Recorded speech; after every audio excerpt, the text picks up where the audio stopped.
Hello, everyone. Thank you for joining me today for a reading of The Black Cat by Edgar Allan Poe. Read along with me if you like. The links for the story will be in the description. Otherwise, sit back and listen.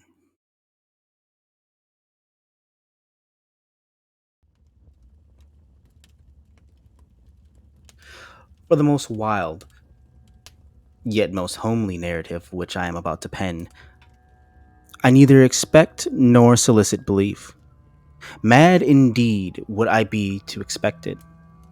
In a case where my very senses reject their own evidence, yet mad am I not, and very surely do I not dream. But tomorrow I die, and today I would unburden my soul. My immediate purpose is to place before the world, plainly, succinctly, and without comment, a series of mere household events. In their consequences, these events have terrified, have tortured, have destroyed me. Yet I will not attempt to expound them. To me, they have presented little but horror. To many, they will seem less terrible than Barak's. Hereafter, perhaps, some intellect may be found which will reduce my phantasm to the commonplace.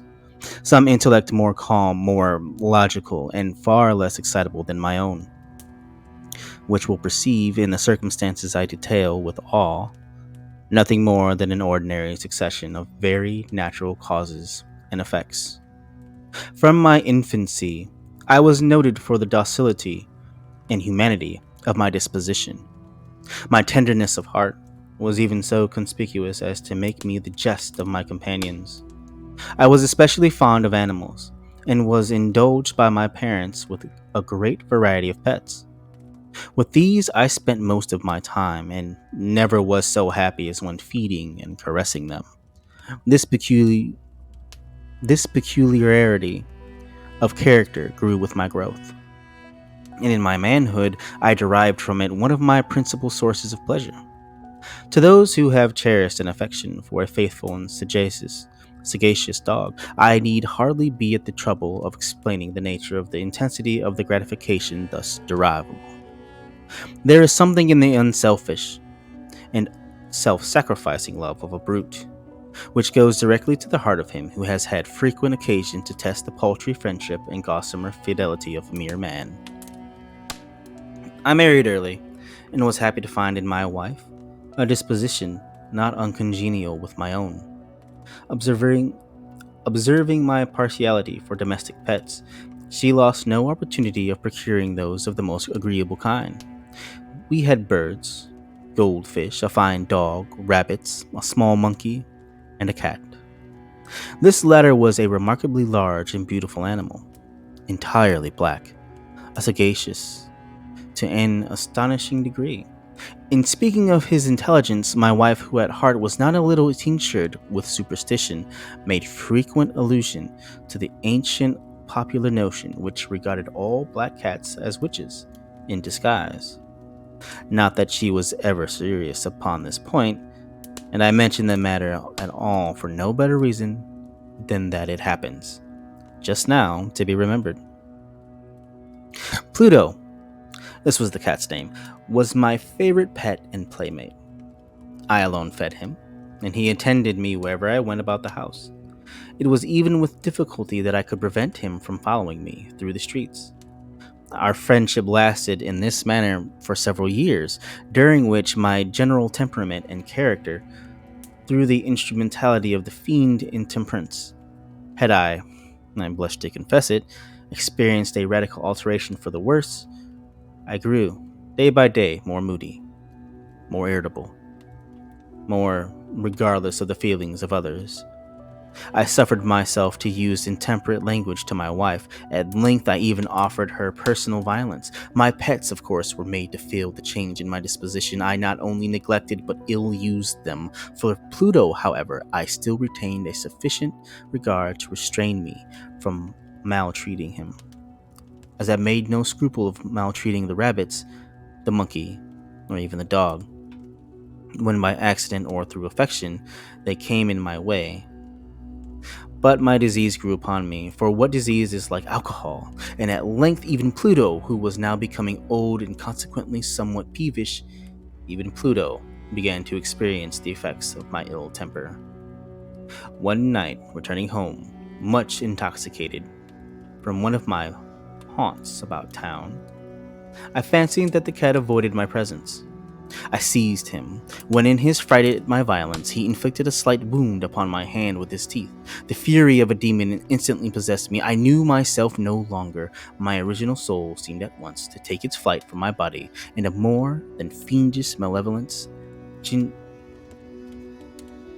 gin nurtured, thrilled every fiber of my frame. I took from my waistcoat pocket a penknife, opened it, grasped the poor beast by the throat, and deliberately cut one of its eyes from the socket. I blush, I burn, I shudder, while I pen the damnable atrocity. When reason returned with the morning, when I had slept off the fumes of the night's debauch, I experienced a sentiment half of horror, half of remorse, for the crime of which I had been guilty, but it was, at best, a feeble and equivocal feeling, and the soul remained untouched. I again plunged into excess, and soon drowned in wine all memory of the deed. In the meantime, the cat slowly recovered. The socket of the lost eye presented, it is true, a frightful experience, but he no longer appeared to suffer any pain. He went about the house as usual, but, as might be expected, fled in extreme terror at my approach. I had so much of my old heart left, as to be at first grieved by this evident dislike on the part of a creature which had once so loved me, but this feeling soon gave place to irritation, and then came, as if to my final and irrevocable overthrow, the spirit of perverseness. Of this spirit, philosophy takes no account. Yet I am not more sure that my soul lives than I am that perverseness is one of the primitive impulses of the human heart, one of the indivisible primary faculties, or sentiments which give direction to the character of man. Who has not, 100 times, found himself committing a vile or silly action, for no other reason than because he knows he should not? Have we not a perpetual inclination in the teeth of our best judgment to violate that which is law, merely because we understand it to be such? This spirit of perverseness, I say, came to my final overthrow. It was this unfathomable longing of the soul to vex itself, to offer violence to its own nature, to do wrong for the wrong's sake only, that urged me to continue and finally to consummate the injury I had inflicted upon the unoffending brute. One morning, in cool blood, I slipped a noose about its neck and hung it to the limb of a tree, hung it with the tears streaming from my eyes, and with the bitterest remorse at my heart, hung it because I knew that it had loved me, and because I felt it had given me no reason of offense, hung it because I knew that in so doing I was committing a deadly sin that would so jeopardize my immortal soul as to place it, if such a thing were possible, even beyond the reach of the infinite mercy of the most merciful and most terrible God. On the night of the day on which this cruel deed was done, I was aroused from sleep by the cry of fire. The curtains of my bed were in flames. The whole house was blazing. It was with great difficulty that my wife, a servant, and myself made our escape from the conflagration. The destruction was complete. My entire worldly wealth was swallowed up, and I resigned myself thenceforth to despair. I am above the weakness of seeking to establish a sequence of cause and effect between the disaster and the atrocity, but I am detailing a chain of facts, and wish not to leave even a possible link imperfect. On the day succeeding the fire, I visited the ruins. The walls, with one exception, had fallen in. This exception was found in a compartment wall, not very thick, which stood above the middle of the house, and against which had rested the head of my bed. The plastering had here, in great measure, resisted the action of the fire, a fact which I attributed to its having been recently spread. About this wall a dense crowd were collected, and many persons seemed to be examining a particular portion of it with a very minute and eager attention. The words strange, singular, and other similar expressions excited my curiosity. I approached and saw, as if graven in bas relief upon the white surface, of the figure of a gigantic cat. The impression was given with an accuracy truly marvelous. There was a rope about the animal's neck. When I first beheld this apparition, for I could scarcely regard it as less, my wonder and my terror were extreme. But at length, reflection came to my mind. The cat, I remembered, had been hung in a garden adjacent to the house. Upon the alarm of fire, this garden had been immediately filled by the crowd, by someone of whom the animal must have been cut from the tree and thrown, through an open window, into my chamber. This had probably been done with the view of arousing me from sleep. The falling of the other walls had compressed the victim of my cruelty into the substance of the freshly spread plaster, the lime of which, with the flames and the ammonia from the carcass, had then accomplished the portraiture as I saw it. Although I thus readily accounted to my reason, if not altogether to my conscience, for the startling fact just detailed, it did not the less fail to make a deep impression upon my fancy. For months I could not rid myself of the phantasm of the cat, and during this period there came back into my spirit a half sentiment that seemed, but was not, remorse. I went so far as to regret the loss of the animal, and to look about me, among the vile haunts which I now habitually frequented, for another pet of the same species and of somewhat similar appearance with which to supply its place. One night, as I sat half stupefied in a den of more than infamy, my attention was suddenly drawn to some black object, reposing upon the head of one of the immense hogsheads of gin, or of rum, which constituted the chief furniture of the apartment. I had been looking steadily at the top of this hogshead for some minutes, and what now caused me surprise was the fact that I had not sooner perceived the object thereupon. I approached it, and touched it with my hand. It was a black cat, a very large one, fully as large as Pluto, and closely resembling him in every respect but one. Pluto had not a white hair upon any portion of his body, but this cat had a large, although indefinite, splotch of white, covering nearly the whole region of the breast. Upon my touching him, he immediately arose, purred loudly, rubbed against my hand, and appeared delighted with my notice. This, then, was the very creature of which I was in search. I had once offered to purchase it of the landlord, but this person made no claim to it, knew nothing of it, had never seen it before.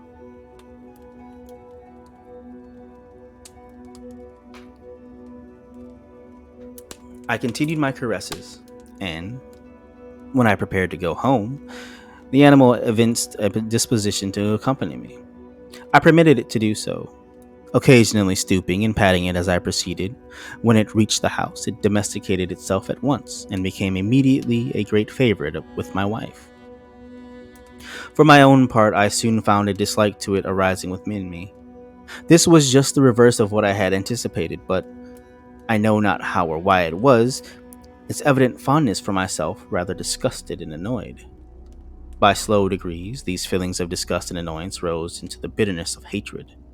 I avoided the creature, a certain sense of shame, and the remembrance of my former deed of cruelty preventing me from physically abusing it.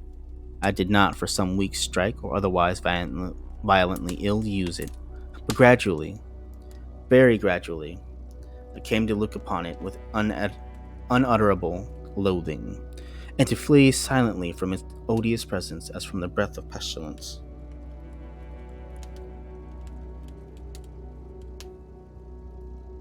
What added, no doubt, to my hatred of the beast was the discovery on the morning after I brought it home that, like Pluto, it also had been deprived of one of its eyes. This circumstance, however, only endeared it to my wife, who, as I have already said, possessed, in a high degree, that humanity of feeling which had once been my distinguishing trait, and the source of many of my simplest and purest pleasures. With my aversion to this cat, however, its partiality for myself seemed to increase. It followed my footsteps with a pertinacity which it would be difficult to make the reader comprehend. Whenever I sat, it would crouch beneath my chair, or spring upon my knees, covering me with its loathsome caresses. If I rose to walk, it would get between my feet and thus nearly throw me down, or, fastening its long and sharp claws in my dress, clamber in this manner to my breast.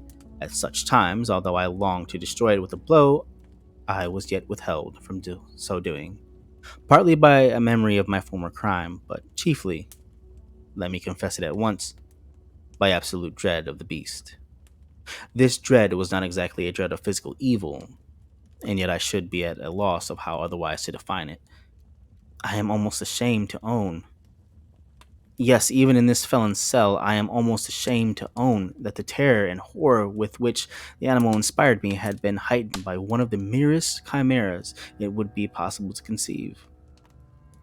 My wife had called my attention more than once to the character of the mark of white hair, of which I had spoken, and which constituted the sole visible difference between the strange beast and the one I had destroyed. The reader will remember that this mark, although large, had been originally very indefinite, but by slow degrees nearly imperceptible, and which for a long time my reason struggled to reject as fanciful, it had at length assumed a rigorous distinctness of outline. It was now the representation of an object that I shudder to name, and for this above all I loathed and dreaded, and would have rid myself of the monster had I dared. It was now, I say, the image of a ghastly thing, of the gallows.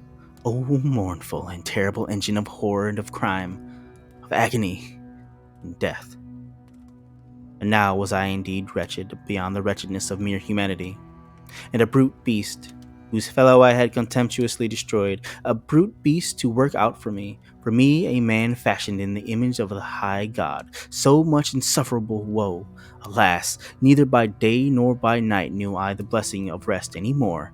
During the former, the creature left me no moment alone, and in the latter, I started hourly from dreams of unutterable fear, to find the hot breath of the thing upon my face, and its vast weight, and an incarnate nightmare that I had no power to shake off, incumbent eternally upon my heart.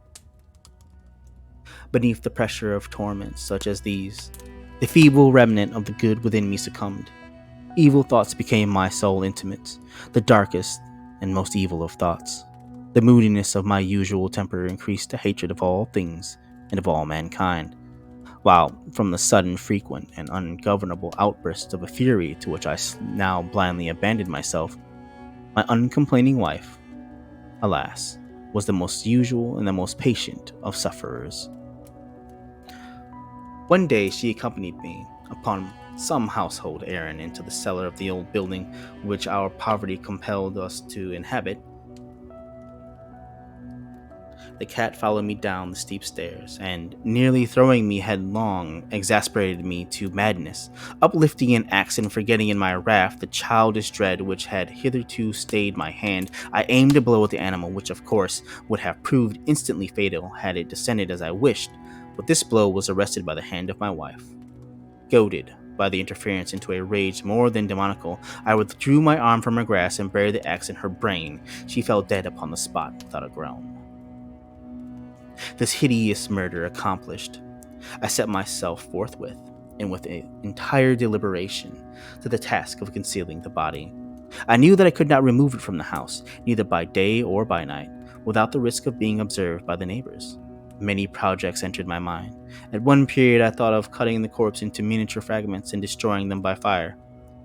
At another I resolved to dig a grave for it in the floor of the cellar. Again I deliberated about casting it in the well in the yard, about packaging it in a box as if merchandise, with the usual arrangements, and so getting a porter to take it from the house. Finally I hit upon what I considered a far better expedient than either of these. I determined to wall it up in the cellar, as the monks of the Middle Ages are recorded to have walled up their victims.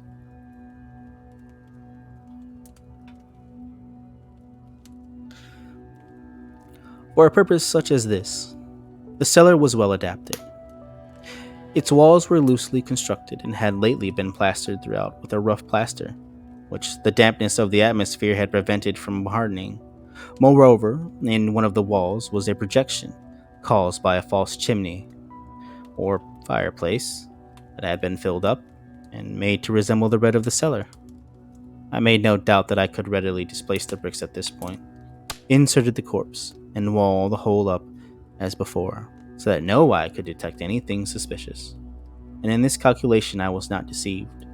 By means of a crowbar, I easily dislodged the bricks, and having carefully deposited the body against the inner wall, I propped it in that position, while with little trouble, I relaid the whole structure as it originally stood, having procured mortar and sand and hair with every possible precaution. I prepared a plaster which could not be distinguished from the old, and with this I very carefully went over the new brickwork. When I had finished, I felt satisfied that all was right. The wall did not present the slightest appearance of having been disturbed. The rubbish on the floor was picked up with the minutest care. I looked around triumphantly and said to myself, "Here at last. Then my labor has not been in vain." My next step was to look for the beast which had been the cause of such wretchedness, for I had at length firmly resolved to put it to death. Had I been able to meet with it at the moment, there could have been no doubt of its fate. But it appeared that the crafty animal had been alarmed at the violence of my previous anger, and forebore to present itself in my present mood. It is impossible to describe, or to imagine the deep and blissful sense of relief which the absence of the detested creature occasioned in my bosom. It did not make its appearance during the night, and thus for one night at least, since its introduction into the house, I soundly and tranquilly slept. I slept, even with the burden of murder upon my soul. The second and the third day passed, and still my tormentor came not. Once again I breathed as a free man. The monster in terror had fled the premises forever. I should behold it no more. My happiness was supreme. The guilt of my dark deed disturbed me but little. Some few inquiries had been made, but these had been readily answered. Even a search had been instituted, but of course nothing was to be discovered. I looked upon my future felicity as secured. Upon the fourth day of the assassination, a party of the police came very unexpectedly into the house, and proceeded to again make rigorous investigation of the premises. Secure, however, in the inscrutability of my place of concealment, I felt no embarrassment whatsoever. The officers bade me accompany them in their search. They left no nook or corner unexplored. At length, for the third or fourth time, they descended into the cellar. I quivered not in muscle. My heart beat calmly as that of one who slumbers in innocence. I walked the cellar from end to end. I folded my arms upon my bosom and roamed easily to and fro. The police were thoroughly satisfied and prepared to depart. The glee at my heart was so strong to be restrained. I burned to say, if but one word by way of triumph. And to render doubly sure their assurance of my guiltlessness.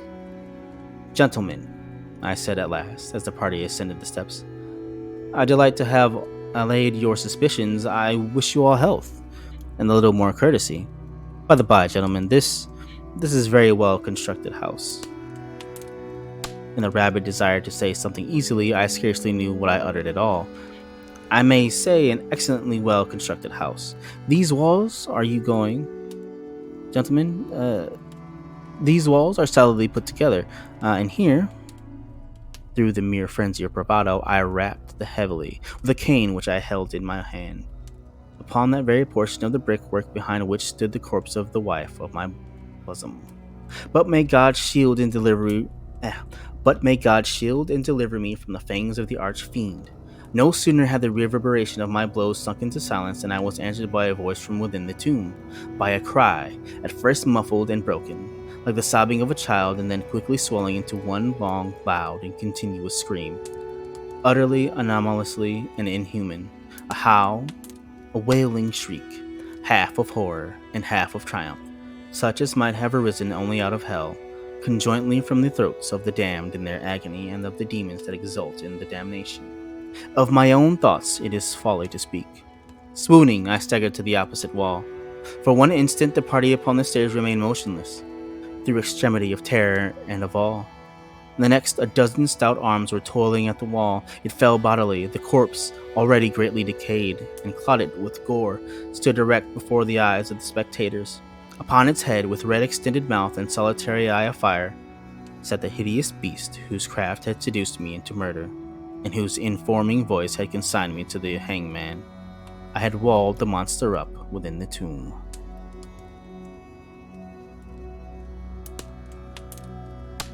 Thank you.